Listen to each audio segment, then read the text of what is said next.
رب العالمين والصلاة والسلام على سيد الأنبياء والمرسلين ثم الصلاة والسلام على سيد الأولياء الكاملين وعلى آلهم الطيبين الطاهرين وأصحابهم الراشدين الهادين ومن يومنا هذا إلى يوم الدين. أما بعد، فأعوذ بالله السميع العليم من الشيطان الرجيم. بسم الله الرحمن الرحيم. ألا بذكر الله تطمئن القلوب. صدق الله مولانا العظيم وصدق رسوله النبي الكريم الأمين.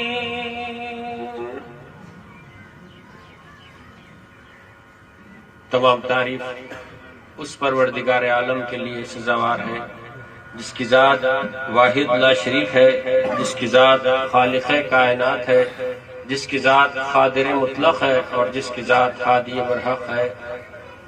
مقدس درود و سلام وجہ تخلیق کائنات، نور خدا، افضل الانبیاء، رحمت للعالمین، مراد المشتاقین، راحت العاشقین، حضور محمد مصطفیٰ صلی اللہ علیہ وسلم پر اور سید الاولیاء مبین کلام اللہ امام آخر الزمان حضرت میرا سید محمد مہدی موعود خاتم ولایت محمدیہ پر زیر کرم نوازی، قبلہ گاہی و مرشدی، آئینہ فقیری حضرت پیر طریقت میاں سید علی خنمیری صاحب قبلہ مدد اللہ العالی، نگران کار جلسہ حضرت مولانا سید مصطفیٰ مبارک میاں صاحب ید اللہی، حضرت مولانا سید ابراہیم صاحب ید اللہی اہل سورت، دیگر فقراء کرام، دانشوران قوم، نوجوانان مہدویہ، اہل احمد آباد، بروڑا، ڈبھوئی، روپال و دیگر احباب، پس پردہ سننے والی دختران ملت، پیارے بچوں، السلام علیکم ورحمۃ اللہ وبرکاتہ. وعلیکم السلام ورحمۃ اللہ. یہ اللہ تبارک و تعالیٰ کا احسان عظیم ہے کہ پروردگار عالم اپنے دین کا خود ناصر ہے. اور یہ بات بڑی اہم ہے کہ جب بھی اسلام یا دین کے معاملات پر کسی قسم کی کوتاہی یا کمزوری کا ماحول یا اس کے آثار نمایاں ہوتے ہیں تو وہاں پر اس جماعت کے کچھ لوگوں کو قدرت خداوندی سے یہ اعجاز نصیب ہوتا ہے کہ وہ اپنے درد بھرے دل کو لے کر ایک ایسے کاروان کو لے کر نکلتے ہیں. وہی سلسلہ آج گروہ مہدویہ میں لائک مائنڈڈ مہدویس کا کردار ہے، جنہوں نے موقع کی نزاکت کے حساب سے اپنے پروگرام کو کچھ ایسے اس انداز سے سیٹ کیا کہ جہاں پر مہدوی لوگوں پر عقائد کے معاملے میں جو کمزوری، جو کوتاہی کا معاملہ آ رہا ہے، وہاں پر انہوں نے بڑے اچھے اقدامات اٹھائے ہیں.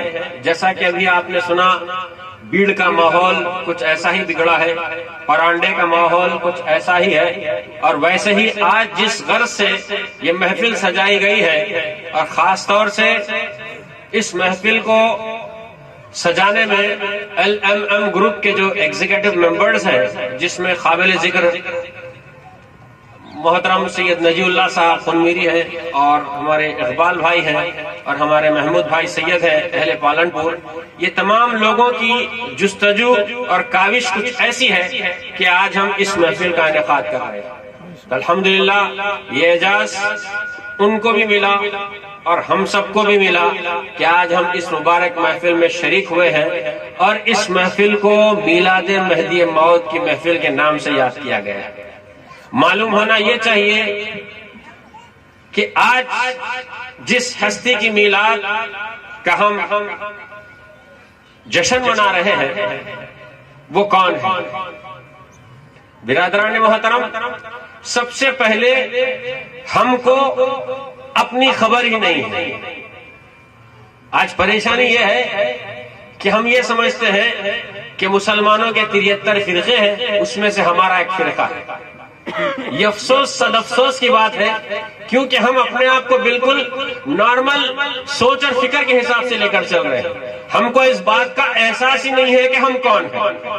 ہم وہ ہیں، ہم اس مہدی کو ماننے والے ہیں جس کو محمد رسول اللہ صلی اللہ علیہ وسلم نے یاد فرمایا، سبحان اللہ، سبحان اور یاد بھی ایسے فرمایا، قربان جاؤں اس آقائے دو جہاں محمد عربی صلی اللہ علیہ وسلم کے جب کبھی سرکار اپنی محفل میں کسی صحابی کو بلاتے تو نام لے کر بلاتے، چاہے وہ حضرت ابوبکر کا معاملہ ہو یا حضرت عمر کا معاملہ ہو یا عثمان غنی کا معاملہ ہو یا دیگر اصحاب کرام کا معاملہ ہو۔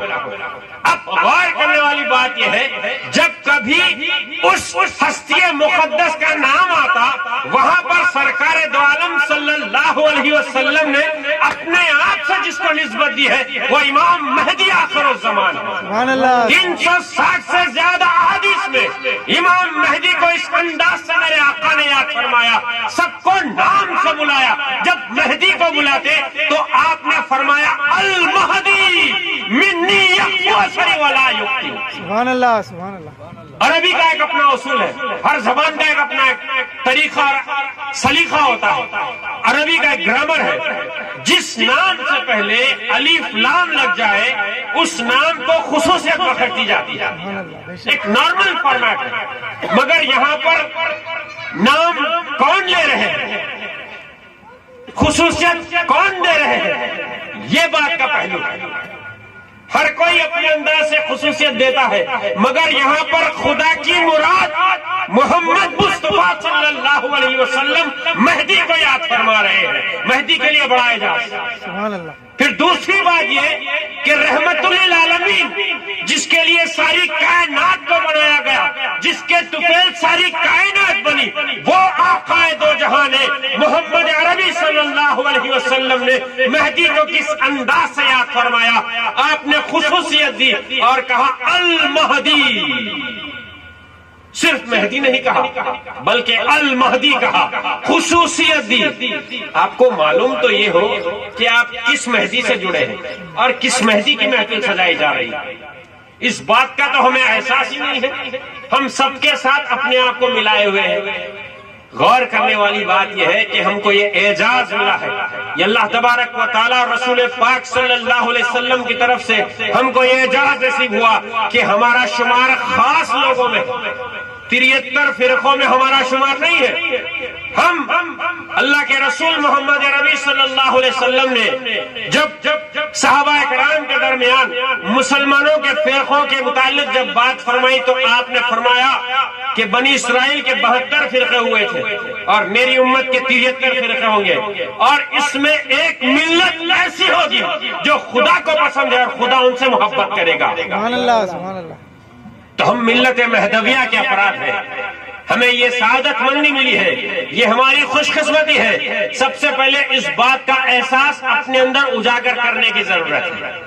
ابھی میں نے جس آیت کلام لاریب کی ہے، تلاوت کی ہے، جس میں اللہ تبارک و تعالیٰ نے اپنے کمال کرم سے ارشاد فرمایا الا بذکر اللہ تطمئن القلوب۔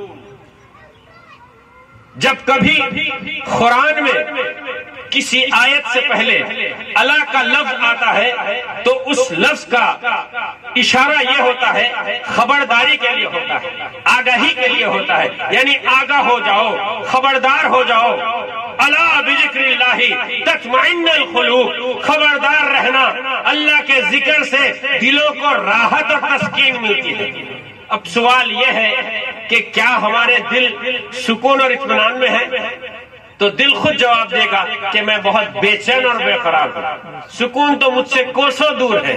تو معلوم یہ ہوا ہمارے جسم کا ایک اہم حصہ جس کو ہم ہارٹ، قلب یا دل کہتے ہیں، وہ اگر بے چین ہو تو پھر ہمارے جسمانی عمارت کا کیا حساب کتاب؟ تو معلوم یہ ہوا سب سے پہلے اپنے دل کو سدھارنے کی ضرورت ہے۔ احادیث کا مفہوم ہے جس کا دل خراب ہو جاتا ہے اس کو ہدایت کے فلسفے سے غفلت طاری ہو جاتی ہے۔ اب غور کرنے والی بات یہ ہے کہ دل آگاہ کیسے ہوگا، دل تسکین کیسے پائے گا؟ تو امام الکائنات میرا سید محمد مہدی موعود خاتم ولایت محمدیہ نے ارشاد فرمایا جو سانس بغیر ذکر اللہ کے ہے وہ مردار ہے۔ آپ سوچیں، اپنی سانسوں کو کیلکولیٹ کرنے کی کوشش تو کریں کہ آپ جو سانس لے رہے ہیں کیا وہ اللہ کے ذکر کے ساتھ ہے، جس کے تعلق سے مہدی موعود نے فرمایا جو سانس بغیر ذکر اللہ کے ہے وہ مردار ہے۔ تو آپ سمجھیں کہ جو سانس بغیر ذکر کے جا رہی ہے اس کا اثر کیا ہوگا، جس کی مثال کچھ ایسی ہے، ایک کاروبار ہوتا ہے حلال کا اور ایک کاروبار ہوتا ہے ناجائز۔ ہر کاروبار کی اپنی ایک کیفیت ہوتی ہے۔ حلال کی کمائی کا جو معاملہ ہوتا ہے وہ بڑا ہی پرہیزگار معاملہ ہوتا ہے، یعنی ویسا کسب، ویسی ریاضت کا جو معاملہ ہے، ویسے کام کا جو معاملہ ہے وہ ہمارے لیے عبادت میں شمار۔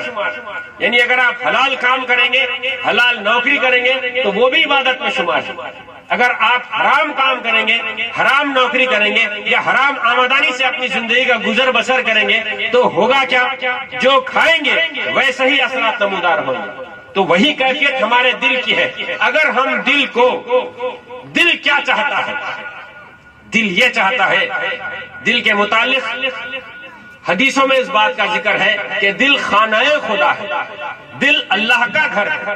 تو جب اللہ کا گھر ہمارے جسم میں ہے تو کیا ہم نے اس گھر کے معاملات کو کچھ سمجھنے کی کوشش کی ہے؟ کیا ہم نے اس دل کے ریکوائرمنٹ کو، اس کی چاہت اور جستجو کو ہم نے کبھی پہچانا ہے؟ آپ بھلے ہی اچھے سے اچھے پیمانے پر اپنی زندگی کریں، اچھے سے اچھے طریقے پر اپنی زندگی کو آپ سنوار لیں، لیکن اگر دل آپ کا مطمئن نہیں ہے، اگر آپ کے دل میں بے چینی اور بے قراری ہے تو پھر وہ زندگی کوئی کامیابی کی ضمانت نہیں دے سکتی، وہ زندگی ہماری سکون اور چین کی نہیں ہو سکتی۔ تو معلوم یہ ہوا کہ دل خانہ خدا ہے۔ اس دل کی چاہت اور ریکوائرمنٹ یہ ہے کہ وہ دل چاہتا کیا ہے؟ مہدی موعود نے فرمایا کہ جو سانس ذکر اللہ کے ساتھ ہے وہ حلال سانس ہے۔ اب آپ غور کریں، اللہ کے ذکر کی تاثیر یہ ہوتی ہے کہ ہدایت کی راہ پر ہم کو پروردگار عالم گامزن کر دیتا ہے۔ تاریخ اسلامیہ کے اوراق شاہد ہیں، تاریخ اسلامیہ کے اوراق شاہد ہیں۔ رسول پاک صلی اللہ علیہ وسلم کے دربار میں ایک صحابی جو آ کر یہ سوال کرتے ہیں کہ یا رسول اللہ اگر آپ سچے ہیں تو ہم یہ چاہتے ہیں کہ وہ جو جھاڑ وہاں پر ساکت کھڑا ہوا ہے وہ آپ کی رسالت کی گواہی دے۔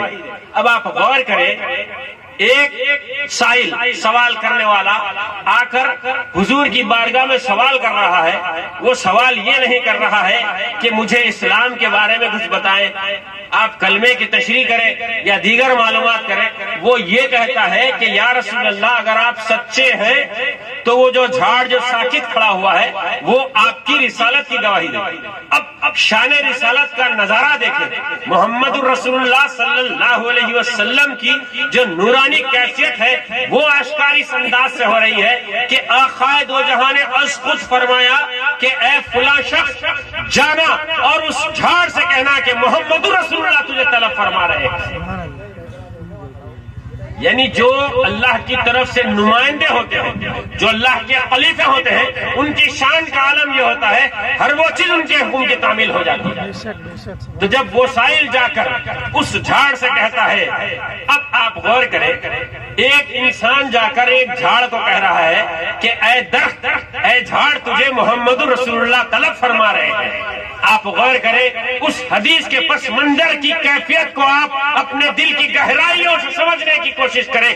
وہ جو جھاڑ اپنی جگہ ساکت کھڑا ہوا ہے، اعلان مصطفیٰ پر جیسے ہی سرکار کا حکم ہوتا ہے، اس سائل نے آ کر جب وہ پیغام دیا تو وہ جھاڑ تاریخ کے اور آنکھ شاہد ہے، حدیثوں کی کتابوں میں روایت موجود ہے۔ آپ غور کریں کہ وہ حکم رسالت پا کر وہ جھاڑ اپنی جڑوں کو کھوکھلا کرتا ہے، آگے پیچھے دائیں بازو کھسک کر اپنی جڑوں کو کھوکھلا کرتا ہے، وہ بارگاہ مصطفیٰ میں آتا ہے۔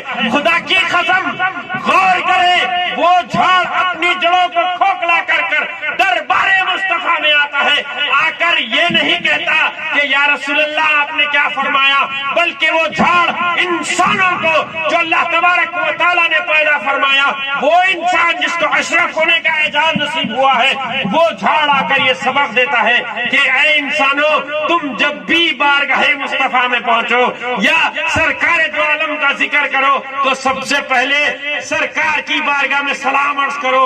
وہ جھاڑ آتا ہے، آ کر یہ سلام عرض کرتا ہے، اس سائل نے اس جھاڑ کی آواز سنی کہ الصلاۃ والسلام علیک یا رسول اللہ صلی اللہ علیہ وسلم۔ سبحان اللہ سبحان اللہ۔ آپ غور کریں، جیسے ہی یہ منظر، یہ کیفیت وہ سائل دیکھتا ہے، بے ساختہ اپنی زبان سے کلمہ توحید کے پرچم کو بلند کرتا ہے اور یہ کہتا ہے کہ اشہد ان لا الہ الا اللہ واشہد ان محمدا عبدہ ورسولہ صلی اللہ علیہ وسلم۔ سبحان اللہ۔ تو کیا آپ نے محسوس کیا کہ یہ کلمے کی تاثیر کیا ہوتی ہے، کلمے کی کیفیت کیا ہوتی ہے؟ ہم تو مفت میں مسلمان ہو گئے ہیں، ہمیں مسلمانیت کا کوئی احساس ہے؟ ہمارے بڑوں نے جو قربانیاں دی ہیں، جو ایثار انہوں نے پیش فرمایا ہے، انہوں نے جو سیکریفائسز کیے ہیں، انہوں نے جو ظلم اور ستم سیا ہے، کیا آپ کو اس بات کا احساس ہے؟ ہمیں کوئی احساس نہیں ہے۔ اس واسطے نہ ہمارا دل ہمارے قابو میں ہے، نہ ہمارا نفس ہمارے قابو میں ہے، ہم نفس کی مار میں ہے اور شیطان کے پیروکار بنے ہوئے ہیں۔ تو اب جو شیطان کا پیروکار بن جاتا ہے اس کا کوئی حساب اور کتاب نہیں رہتا۔ یہاں سے کوئی آیا اسے پکڑ کر لے کر چلا گیا، وہاں سے کوئی آیا اسے پکڑ کر وہاں لے کر چلا گیا، تو پھر آپ انسان ہونے کا دعویٰ کیسے کر سکتے ہیں؟ انسان کا مطلب یہ ہوتا ہے کہ وہ ایسا ہو جس میں شعور پایا جائے، جس میں عقل مندی ہو، جس میں سوچ اور فکر کی گہرائی ہو، تاکہ وہ قدرت خداوندی کے نظاروں کو، رسالت مآب صلی اللہ علیہ وسلم کے معجزوں کو اور امامنا مہدی موعود خاتم ولایت محمدیہ کی تعلیم کو سمجھ کر اپنی اشرفیت کے تقاضے کو پیش کر سکے۔ قربان جاؤں محمد رسول اللہ صلی اللہ علیہ وسلم پر۔ آپ نے مسلمانوں کے لیے دو اعجاز جو بخشے ہیں وہ یہ، مسلمان یہ سمجھتے ہیں کہ سرکار پردہ فرما گئے اور ہم کو تعلیمات اسلامیہ مل گئے ہیں، مگر افسوس صد افسوس حکم رسالت مآب ہے۔ اللہ کے رسول نے صحابہ کے مجمع میں ارشاد فرمایا تھا کہ اے لوگو، میں تمہارے درمیان دو بھاری چیزیں چھوڑے جا رہا ہوں۔ صحابہ نے پوچھا کہ سیدی یا رسول اللہ صلی اللہ علیہ وسلم، آخر وہ دو چیزیں کون سی ہیں؟ تو میرے آقا نے بڑے محبت بھرے انداز میں فرمایا، ایک کتاب اللہ ہے، دوسری اطرت رسول اللہ ہے۔ معلوم یہ ہوا اطرت رسول اللہ سے مراد اہل بیت اطہار ہے۔ اہل بیت اطہار کا جب سوال ہوا کہ یا رسول اللہ اہل بیت کون ہے، تو میرے آقا محمد رسول اللہ صلی اللہ علیہ وسلم نے صحابہ کے درمیان ٹھہرے ہوئے اپنی کالی چادر کو کھولا اور کہا کہ علی فاطمہ ہے، حسن ہے اور حسین ہے۔ آپ نے آواز دے کر ان کو اپنی کالی چادر میں سمیٹ لیا اور کہا کہ یہ میری اہل بیت ہے۔ اب سوال یہ ہے کہ ہم جس مہدی کو مان رہے ہیں وہ کون ہے؟ تو اسی اہل بیت کا ایک حصہ امام مہدی آخر الزمان ہے۔ بے شک، سبحان اللہ سبحان اللہ۔ اسی لیے جہاں کہیں بھی مہدی کا ذکر ہوا تو محمد رسول اللہ نے المہدی سے خطاب فرمایا اور ارشاد فرمایا کہ المہدی منی یخفو اثری ولا یخفی، مہدی مجھ سے ہے، میرے قدم بقدم چلے گا اور کہیں خطا نہیں کرے گا۔ امامنا سے جب پوچھا گیا آپ کے سفر ہجرت میں، جب آپ سے سوال ہوئے کہ آپ نے کیا کوئی نئی چیز، نئی شریعت لائی ہے، قربان جاؤں یہ احسان ہے مصطفیٰ کا اور امام مہدی آخر الزمان کا۔ امامنا کو سوال کرنے والے کوئی غیر مسلم نہیں تھے، مسلمان تھے۔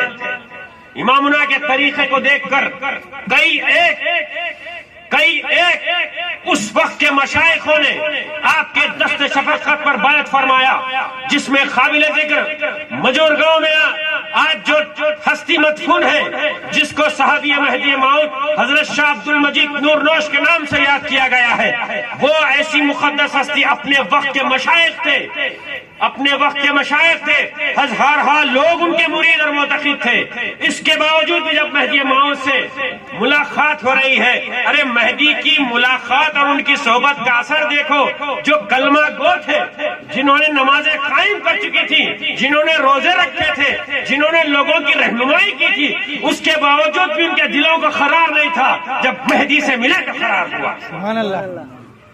یہ باتیں غور اور فکر کرنے کی ہیں۔ ہم مہدوی ہیں تو ایسے ہی مہدوی نہیں ہیں، ہم مہدوی ہیں تو پورے ایگزامینیشن کے ساتھ مہدوی ہیں۔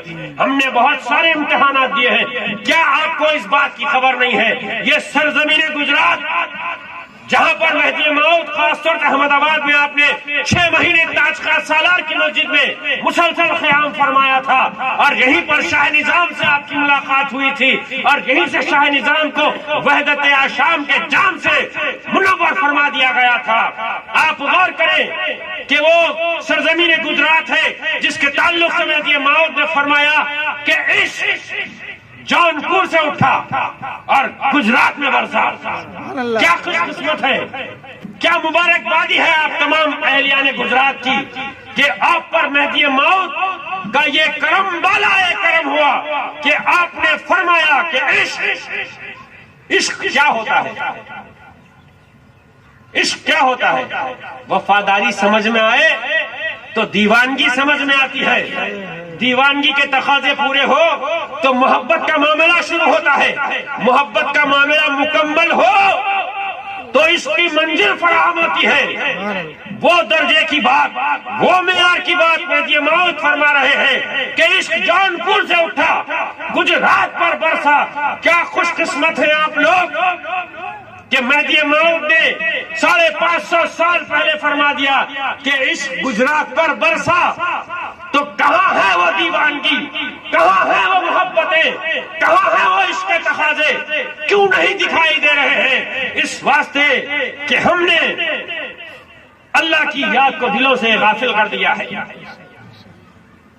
ہماری سانسوں کو غفلت میں لا لیا ہے، ہماری زندگیوں کو ہم نے اوروں کی طرح ان کی نشو نما کے مطابق اپنی زندگیوں کو چلایا ہے۔ ایک مہدوی کا جینا اور مرنا اللہ کے واسطے ہوتا تھا، اور یہی وہ سرزمین گجرات ہے جہاں پر مہدویوں کو دیکھ کر، اور مہدوی کا پریزنٹیشن کیا تھا، مہدوی کی نشو نما کیا تھی، مسلمانوں کا مجموعہ اگر ہے وہاں پر کوئی نورانی چہرے والا اگر دکھتا ہے تو لوگ بے ساختہ بولتے تھے کہ کیا یہ مہدوی ہے۔ یہ اعجاز ہم کو نصیب ہوا تھا کہ کس بنا پر نصیب ہوا تھا، اس واسطے نصیب ہوا تھا کہ ہمارے بزرگوں نے اپنے خون سے اس چمن کو سینچا۔ آج ہم کو احساس کرنے کی ضرورت ہے یہ جو نعمت ہم کو ملی ہے، یہ بڑی مشقتوں سے ہم کو میسر ہوئی ہے، یہ جو نعمت ہمیں ملی ہے یہ بڑی کوششوں کاوشوں کے بعد ہمیں نصیب ہوئی ہے۔ تو آج ہم جس معیار کی سطح پر کھڑے ہوئے ہیں، اگر ہم آئینے میں اپنے آپ سے اگر سوال کریں تو آئینہ جواب دے دے. ہمارا تو ضمیر مر چکا ہے. آئینہ کہے گا کہ تم میرے اندر دیکھنے کے لائق نہیں ہو.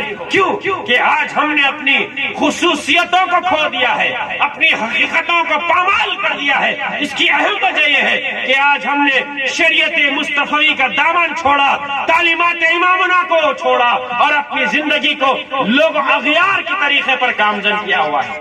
آج ہمیں ضرورت اس بات کی ہے اور وقت کا تقاضا بھی ہے, وقت کا تقاضا بھی ہے. وقت کا تقاضے کی تکمیل ایک ہی شرط پر مکمل ہو سکتی ہے, جب تک کہ آپ اپنے اندر ندامت لا کر خدا کی بارگاہ میں معافی نہ چاہیں اس وقت تک ہدایت کا فلسفہ ہمیں نہیں مل سکتا. برادران محترم, غور کرنے والی بات یہ ہے کہ ہم جس مسند سے جڑے ہوئے ہیں, ہم جس تعلیم سے آراستہ ہے, وہ تعلیم ایسی تعلیم ہے, وہ تعلیم ایسی تعلیم ہے کہ ہمارے بزرگان دین نے اپنے وقت پر اپنے دور میں ایسے ایسے کارنامے انجام دیے ہیں کہ لوگ پریشان ہو جاتے تھے. آپ سرزمین گجرات کا ایک اہم واقعہ جس کو ہم حضرت میاں عبد الملک سجاوندی کے نام سے یاد کرتے ہیں, جو آج بھی بڑھاسن میں آرام فرما ہے, وہ عالم بعمل تھے. ہم کو کچھ معلوم نہیں ہے جتنا ان کو معلوم تھا. ان کو عالم باللہ ہونے کا خطاب دیا گیا تھا, یعنی اللہ کی طرف سے ایسی مدد آپ کو میسر تھی. آپ نے علم پر ایسا کمال حاصل کیا تھا کہ آپ کو عالم باللہ کے نام سے یاد کیا جاتا تھا. آپ غور کریں, میاں عبد الملک سجاوندی مکمل عالم بعمل ہے, اس کے باوجود بھی آپ نے نہ کسی مہدوی عالم سے ملاقات کی, نہ کسی مہدوی بزرگ سے ملاقات کی. آپ نے ملاقات کی تو شاہ دلاور کے دائرے کے معصوم بچوں سے ملاقات کی. میں ہماری مہدویت, ہماری تعلیم کا آپ کو معیار بتانا چاہتا ہوں. ہمارے بڑے تو بڑے بچوں کی کیفیت کا عالم یہ تھا کہ بڑے بڑے فدا ہو جاتے تھے. وہ بچے, نماز عصر کا وقت ہوتا ہے, ایک بچہ آگے بڑھ کر اذان دیتا ہے, پھر جماعت ہوتی ہے, اس کے بعد ذکر کی نشست قائم ہو جاتی ہے. معصوم بچے ہیں. آج ہم بڑے ہو گئے, ضعیف ہونے کی کیفیت میں ہیں, بزرگی کے وہ عالم میں ہیں, اس کے باوجود بھی ہم کو نہ نماز کا درد احساس ہے, نہ ذکر کا درد احساس ہے. اب سوال یہ ہے کہ ہمارے دین کی عمارت کھڑی کیسے ہوگی؟ کیا صرف باتوں کی جمع خرچ سے؟ کیا اپنی شان و شوکت سے؟ نہیں. ہم مہدوی ہر زمانے میں صرف ایک ہی حیثیت سے پہچانے گئے, وہ ہے عمل. ہمارے درمیان جب تک عمل رہا, ہماری ایک شناخت اور پہچان رہی. جب سے ہمارے درمیان سے عمل اٹھا, لوگوں کے سوالات بھی ہم پر آئے اور ہم ہر جگہ رسوا ہوئے. برادران محترم, غور کرنے والی بات یہ ہے کہ میاں عبد الملک سجاوندی عالم باللہ ہے, عالم باللہ ہے. ان معصوم بچوں کے طریقہ کار کو دیکھ کر آپ اتنے متاثر ہوتے ہیں کہ آپ ان بچوں سے گفتگو کرتے ہیں. آپ نے فرمایا کہ میں آپ لوگوں کو دیکھ رہا ہوں کہ آپ کی جو ایکٹیویٹی, جو طور طریقہ ہے وہ بالکل ہی نرالا ہے. آپ کی عمروں کے مطابق یہ کام بہت بلند پائے کا ہے. تو وہ معصوم بچوں نے میاں عبد الملک سجاوندی کو کہا, ہمارا آئیڈینٹی کا معاملہ, ہماری پہچان کا معاملہ آپ دیکھیں کہ وہ معصوم بچوں نے میاں عبد الملک سجاوندی کو کہا کہ مولانا, یہ جو کچھ بھی ہمارے اندر طریقہ ہے وہ ہمارے مرشد کی بدولت ہے. سبحان اللہ. تو انہوں نے جب دریافت کیا کہ آپ کے مرشد کون ہے, تو ان لوگوں نے کہا کہ ہمارا یہاں پر ایک دائرہ ہے, وہاں پر ہم لوگ جو ہے رہتے ہیں, اور دائرہ ایک ایسا مفصل انتظام تھا, اس کی کیفیت ایسی کمال والی تھی.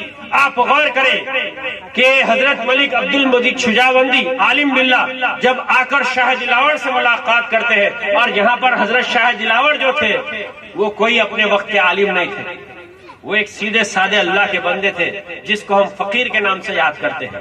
وہ شاہ دلاور اپنے طور طریقوں سے, اپنی تعلیمات امامنا سے لوگوں کو ایسے مستفیض کر رہے تھے کہ میاں عبد الملک سجاوندی آ کر آپ سے ملاقات کرتے ہیں, گفتگو کا نیاز حاصل ہوتا ہے, ملاقات کا شرف میسر ہوتا ہے. اس کے بعد شاہ دلاور سے یہ خواہش کرتے ہیں کہ خونکار, میں آپ سے بیعت کرنا چاہتا ہوں.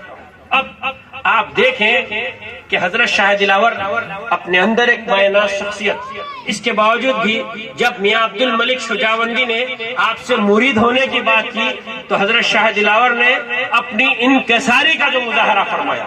مہدویت انکساری کا نام ہے، مہدویت للہیت کا نام ہے، مہدویت اپنے آپ کو کچھ نہیں سمجھنے کا نام ہے. ارے جو کچھ بھی انسان اپنے آپ کو کچھ سمجھتا ہے اس کے تعلق سے حضرت مہدی موعود نے فرمایا جو شخص یہ سمجھتا ہے کہ میں کچھ ہوں سمجھو کہ وہ کچھ نہیں. اور آپ فرماتے ہیں جو شخص یہ سمجھتا ہے کہ میں کچھ نہیں ہوں اس میں اللہ کی محبت ہے. تو وہ کردار حضرت شاہ دلاور نے پیش فرمایا تھا.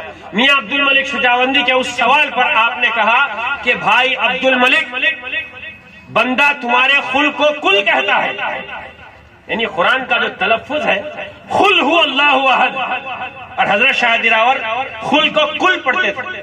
تو آپ نے ایمانداری سے وہ بات بتا دی، آپ نے چھپایا نہیں کہ میں فلاں ہوں، میں کچھ اور ہوں. انکساری کا مظاہرہ دیکھو. شاہ دلاور نے جب یہ بات کہی تو میاں عبد الملک شجاوندی نے کہا کہ فنکار، میں آپ کی گفتگو سے، آپ کی روحانی کیفیت سے میں اتنا زیادہ متاثر ہو چکا ہوں کہ میں اپنے خل کو آپ کے کل پر قربان کرتا ہوں. سبحان اللہ سبحان اللہ. یہ کب ہوتا؟ یہ اس وقت ہوتا جب ہمارے اندر کوئی کوالٹی ہو. یہ اس وقت ہوتا جب ہم پابند صوم و صلات ہو، جب ہم ذکر کے پابند ہو، جب ہم تعلیمات پر مکمل طور سے اپنی زندگی کو چلا رہے ہو، تب ہماری شخصیت لوگوں کے لیے آئیڈینٹی بنتی ہے. برادران محترم، غور کرنے والی بات یہ ہے کہ آج ہم کو اپنے آپ کو سدھارنے کی بے حد ضرورت ہے. آج ہم لوگوں کی طرف انگلی اٹھاتے ہیں، ہمیں لوگوں کی طرف انگلی بتانے کی ضرورت نہیں ہے، ہم کو اپنا محاسبہ کرنے کی ضرورت ہے. محاسبہ اسی شرط پہ ہو سکتا ہے جبکہ ہم اپنے آپ کو لوگوں سے علیحدہ کریں. آج ہم یہ سمجھے ہوئے ہیں کہ سوسائٹی ہے تو سب ہے، ہم لوگوں میں مکس اپ رہیں گے تو ہمارے معاملات چلیں گے. نہیں، مہدی موعود نے کیا خوب فرمایا. آپ غور کریں، جب تک کہ تم سے مخلوق خدا راضی ہے خدا ناراض ہے. مخلوق خدا راضی ہے اس وقت تک خدا ناراض ہوتا ہے. اور پھر فرماتے ہیں کہ جب تم سے خدا راضی ہو جائے گا تو یہ مخلوق تم سے دور ہو جائے گا. سبحان اللہ. اب آپ غور کر سکتے ہیں کہ ہماری زندگی کا جو سسٹم ہے پورا سوسائٹی میں ڈیوائیڈڈ ہے، ہم ڈسٹریبیوٹ ہو چکے ہیں. اب آپ سوچیں، ہماری زندگی لوگوں کے لیے چل رہی ہے، ہماری زندگی خدا کے لیے نہیں، رسول کے لیے نہیں، مہدی موعود کے لیے، ہمارے اپنے بڑوں کے لیے نہیں. ہم ماں باپ کے فرمانبردار نہیں ہیں، ہم رشتہ داری کے پورے لوازم مکمل نہیں کر سکتے. کیوں کہ ہماری زندگی اتنی ڈائیورٹڈ ہے کہ ہمیں ہر لمحہ ایک ہی فکر ہے کہ بس میں اپنے آپ کو دیکھتا رہوں، میں اپنے آپ کی فکر کرتا رہوں. جبکہ ہمیں ضرورت اس بات کی ہے کہ ہم اپنے آپ کو بھول کر خدا کی یاد کو اتنا تازہ کرے کہ ہم خدا کی ایک نشانی بن کر رہ جائیں.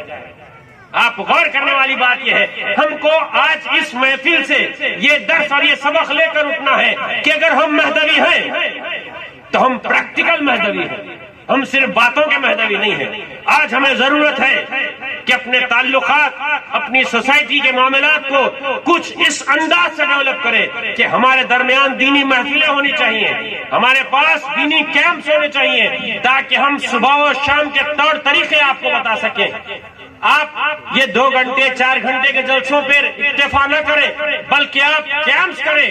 دینی کیمپ سے ہوتا یہ ہے کہ پرسنالٹی ڈیولپمنٹ آتا ہے. آج ہمارے اپنے لوگ جو پڑھا لکھا طبقہ ہے وہ ہزاروں روپے دے کر میڈیٹیشن کے لیے جاتے ہیں، ہزاروں روپے دے کر اپنی پرسنالٹی کے ڈیولپمنٹ کے لیے جاتے ہیں. افسوس صد افسوس، افسوس صد افسوس، ہماری جو مہم 550 سال سے چلی ہے ایسا تاریخ نے بتایا ہے، مگر ہمارا یقین اس بات پر دلالت کرتا ہے کہ ہماری یہ جو مہم ہے یہ بارگاہ مصطفیٰ سے چلی ہوئی ہے.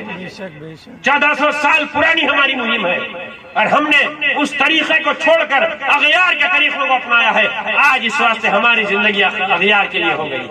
ہم ان کی زندگیوں پر، ان کے دار و مدار پر ہماری ڈیپینڈنٹ معاملات ہو گئے ہیں. ہم ان کے لیے اپنے آپ کو وقف کر چکے ہیں، ہمارے اپنے لیے کچھ نہیں ہے. آج سرزمین احمد آباد میں کتنے سارے مہدوی آباد ہیں، لیکن آج اس جلسے میں آپ دیکھ سکتے ہیں کہ یہاں پر جو لوگ آئے ہیں یہ اپنی محبتوں سے آئے ہیں. اور رشتے کو قائم کرنے کا سب سے پہلا اصول یہ ہے کہ ان کے درمیان محبت ہو تو رشتے بحال ہوتے ہیں. تو آج آپ نے وہ ثبوت دے دیا ہے. دور دراز سے جو لوگ آئے ہیں، یہ احمد آباد مہدویہ ویلفیئر سوسائٹی جو ہے، انہوں نے جو اقدام اٹھایا ہے، یہ قابل تحسین اور قابل داد بات ہے. آج ہمیں ضرورت اس بات کی ہے کہ ہم اس قسم کا شعور، اس قسم کے ڈیولپمنٹس اپنی سوسائٹی میں لانے کی کوشش کریں جب تک کہ ہم اپنے گھر کے ماحول کو نہیں بدلیں گے. آج ہم وقتیہ طور پر جلد سے کر محافل سجا کر یہ سمجھتے ہیں کہ آج ہم نے اپنے مہدوی ہونے کا یا مسلمان ہونے کا حق ادا فرما دیا. برادران محترم، حق تو جب ادا ہوگا جب آپ کا اپنا گھر آپ کے لیے جنت کا ایک باغ بن جائے. وہ کب بن سکتا ہے؟ آپ خود، آپ کے گھر کے افراد خود سب سے پہلے اپنے گھر میں اسلام کو لائے، اسلام کے ساتھ اسلام کی تعلیم کو لائے. پھر آپ کو احساس ہوگا کہ آپ کو مہدویت جیسا سرٹیفکیٹ جو ملا ہے اس کی کیفیت کیا ہے. مہدویت ایک سرٹیفکیٹ ہے، ایک کامیابی کا ضامن ہے. اس بات کا احساس ہمیں کب ہوگا؟ اس وقت تک نہیں ہوگا جب تک کہ ہم اسلام سے اپنے آپ کو اٹھا کر مہدویت تک نہیں لے جائیں. اس وقت ہم کامیاب اور کامران ہوں گے. برادران محترم، آج میں اپنی گفتگو کو مختصر کرتے ہوئے ایک واقعے کی طرف آپ کو مبذول کروں گا. اور غور کرنے والی بات یہ ہے کہ آج سرزمین احمد آباد اس بات کی دہائی دے رہی ہے، خاص طور سے ان نوجوانوں کو جو اپنی زندگیوں کو اعمال صالحہ سے ہٹا کر گمراہیوں کی طرف لے جا رہے ہیں. برادران محترم، خصوصاً میں آج اس خطاب سے نوجوانوں سے اپیل کروں گا کہ خدا را آپ جب بھی اپنے دین کے متعلق کوئی سوچ اور فکر لائیں تو سب سے پہلے اپنے خیال اور ذہن میں وہ رنگریز معصوم بچوں کو لائیں جنہوں نے احمد آباد کی سرزمین پر ایک تاریخ نصب کر دی ہے. وہ میاں اسماعیل میاں کبیر، جس کو بندگی میں شیخ منیر صدیق ولایت نے اپنی شہادت کا امام قرار دیا تھا. وہ رنگریز بچے، کیا ان کو اپنی زندگی کی فکر نہیں تھی؟ کیا ان کو اپنی گھر گرہستی کا خیال نہیں تھا؟ مگر ان لوگوں نے اپنی تمام تر خواہشات کو صرف اور صرف حق بجا نبھا کر اپنے ایمان اور عقیدے پر قربان فرما دیا.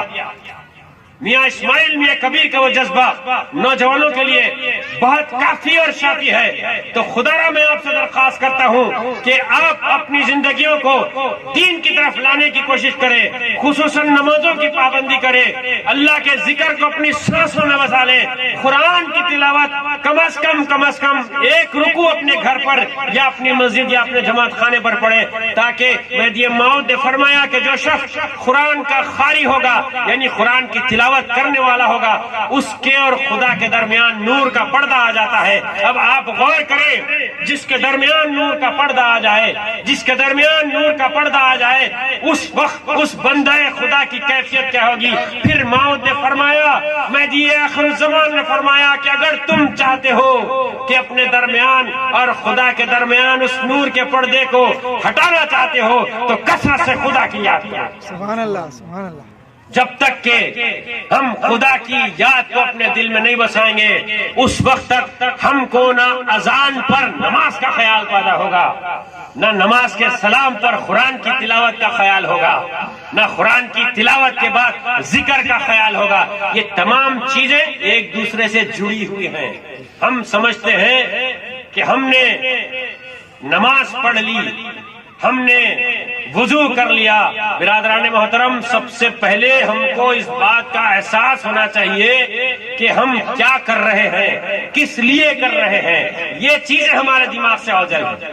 ان چیزوں کو سمجھنے کی ضرورت ہے کہ اللہ تبارک و تعالیٰ نے ہم کو کیسی کیسی نعمتوں سے سرفراز فرمایا ہے. آج ہم یقیناً افسوس کرتے ہیں کہ آج ہمارے درمیان نماز کی پابندی نہیں ہے، قرآن کی تلاوت کا شوق نہیں ہے، اللہ کے ذکر کا شوق نہیں ہے، اللہ کے رسول کے لیے ہم درود نہیں پڑھتے. اب سوچیں، یہ 4-5 چیزیں ہمارے درمیان نہیں ہوں گی تو ہم مسلمان کہاں سے ثابت ہوں گے؟ ہم مسلمان کہاں سے ثابت ہوں گے؟ اپنی مسلمانیت کو پرفیکٹ رکھنے کے لیے یہ تمام تر ڈیوٹیوں کو بجا لانا پڑتا ہے، یہ تمام تر پریکٹسوں کو فالوئنگز میں لینا پڑتا ہے. جب تک کہ یہ پریکٹسز کو فالو نہیں کریں گے، اس وقت تک ہم کو اسلام یا دین محمدی سے محبت نہیں ہوتی. دین محمدی کا تقاضا یہ ہے، دین محمدی کی محبت کی انتہا یہ ہے کہ وہاں پر آپ کے ہوش اجاگر ہوتے ہیں. جب ہوش اجاگر ہوتے ہیں تو ولایت محمدیہ کا خاصہ سمجھ میں آتا ہے، جس کو ہم مہدویت کے نام سے یاد کرتے ہیں. آخر میں اللہ تبارک و تعالیٰ سے دعا کروں گا کہ پروردگار عالم اپنے فضل و کرم سے اور رسول اللہ صلی اللہ علیہ وسلم کے وسیلے جلیلہ سے اور پنجتن پاک اور امامنا مہدی موعود خاتم ولایت محمدیہ کے صدقہ طفیل ہم تمام کو سب سے پہلے اتحاد کی نعمت سے دوبالا فرما دے. مولا ہمارے ظاہری باطنی کثافتوں کو دور فرمانا اور ہمارے دلوں کی رنجشوں کو دور کر کے ہم کو ایک پلیٹ فارم پہ ایک پرچم توحید کے تلے کام کرنے کی توفیق عنایت ہو. مولا ہمارے درمیان اتحاد بھی قائم ہو جائے، محبتیں بھی قائم ہو جائے اور مہدی موعود کے اس فرمان کے تحت ہماری زندگی اور دین کے معاملات چلے کہ در اتفاق نصرت دینس و در نفاق ہزیمت دینس. وآخر الدعوانا الحمدللہ رب العالمین وصلی اللہ تعالی علی خیر خلقہ محمد وآلہ واصحابہ اجمعین.